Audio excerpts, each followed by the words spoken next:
Halo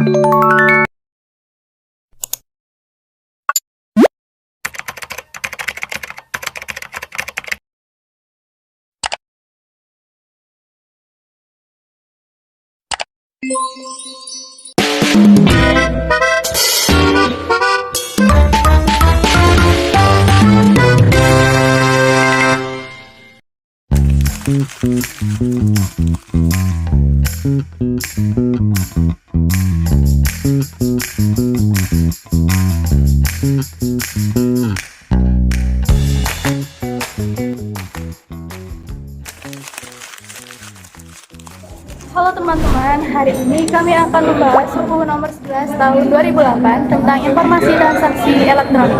Kita perlu memahami ruang lingkup atau skup undang-undang ini.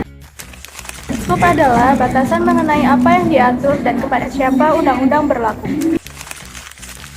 Dalam UU ITE, ruang lingkup mencakup informasi transaksi dan sistem elektronik, serta perlindungan hukum dalam penggunaan teknologi digital. Dengan memahami ruang lingkupnya, kita dapat mengetahui tujuan dan penerapan UU ITE.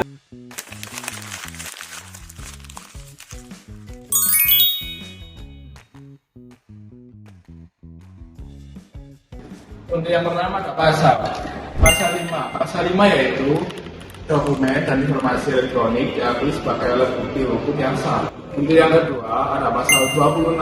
Pasal 26 yaitu melindungi data pribadi. Penggunaan data pribadi seorang harus mendapatkan persetujuan pemiliknya.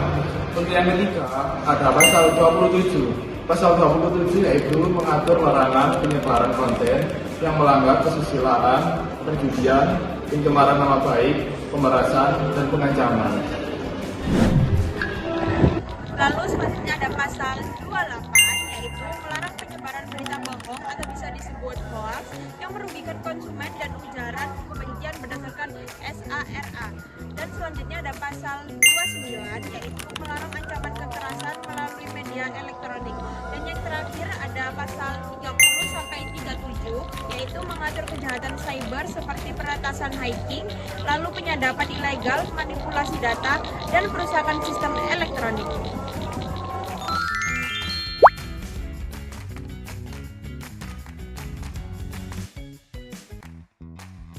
Dalam perkara ini, Rasman dinyatakan bersalah melanggar pasal 27 ayat 3 junto pasal 45 ayat 3 Undang-Undang Informasi dan Transaksi Elektronik atau ITE. Pencemaran nama baik dan penghinaan melalui media elektronik dikenai pidana sesuai ketentuan terbaru UU ITE. Organisasi Relawan Pilar 08 mengadukan sejumlah akun media sosial ke Barreskrim Mabes Polri atas dugaan penyebaran hoaks, ujaran kebencian, dan konten provokatif terhadap Menteri Energi dan Sumber Daya Mineral atau SDM, sekaligus Ketua Umum Partai Golkar Bahlil Lahadalia. Penyebaran hoaks yang merugikan konsumen dapat dipidana penjara dan atau denda. Polisi di Lamongan ungkap kasus pemalsuan dokumen kependudukan. Satu pelaku dan sejumlah barang bukti dokumen kependudukan palsu diamankan. Peretasan sistem elektronik dapat dipidana hingga bertahun-tahun penjara dan denda miliaran rupiah. Manipulasi atau pemalsuan data elektronik juga dikenai pidana berat. Pada UU ITE 2008, ancaman pidana berkisar hingga 12 tahun penjara dan denda hingga 12 miliar, tergantung jenis pelanggarannya.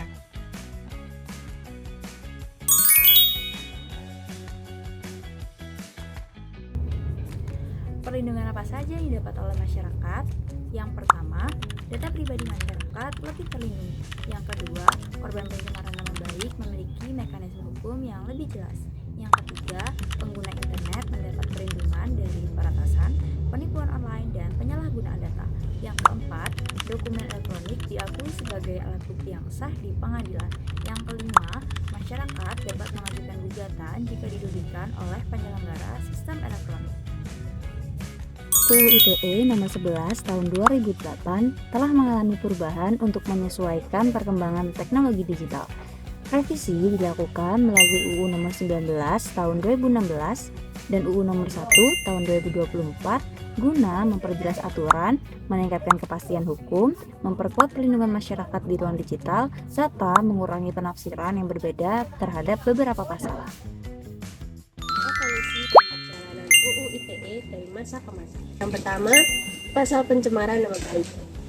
UU nomor 11 tahun 2008, siapapun bisa melapor, hukumannya maksimal 6 tahun dan tersangka bisa langsung ditahan polisi. UU nomor 19 tahun 2016, hanya korban yang bisa melapor, hukuman turun jadi 4 tahun dan tersangka tidak bisa langsung ditahan. UU nomor 1 tahun 2024, hukuman turun lagi jadi 2 tahun, bebas pidana jika tujuannya demi kepentingan umum atau membela diri. Yang kedua, penyebaran berita bohong atau hoax. UU nomor 11 tahun 2008 itu hanya melarang hoax yang merugikan konsumen secara finansial. UU nomor 19 tahun 2016 masih sama, tetapi hanya fokus pada hoax transaksi elektronik atau belanja online. UU nomor 1 tahun 2024 ditambah pasal baru yang tegas melarang hoax memicu kerusuhan atau keonaran di masyarakat. Dan yang terakhir, perlindungan anak di internet.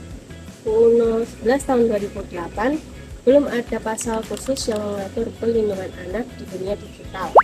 UU nomor 19 tahun 2016 perlindungan anak di ruang siber masih bersifat umum dan belum spesifik. Dan yang terakhir, UU nomor 1 tahun 2024 wajib bagi platform digital seperti medsos dan game menyediakan fitur ramah anak dan verifikasi usia atau mereka akan diblokir.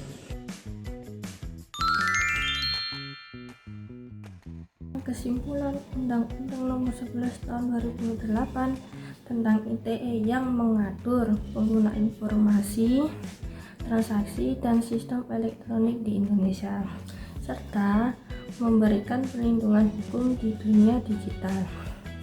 Undang-undang ini juga menetapkan aturan, larangan, dan sanksi agar masyarakat lebih bijak dan bertanggung jawab dalam menggunakan teknologi. Dengan adanya Undang-Undang ITE, diharapkan tercipta lingkungan digital yang aman dan tertib. Sekian dari kami. Thanks for watching.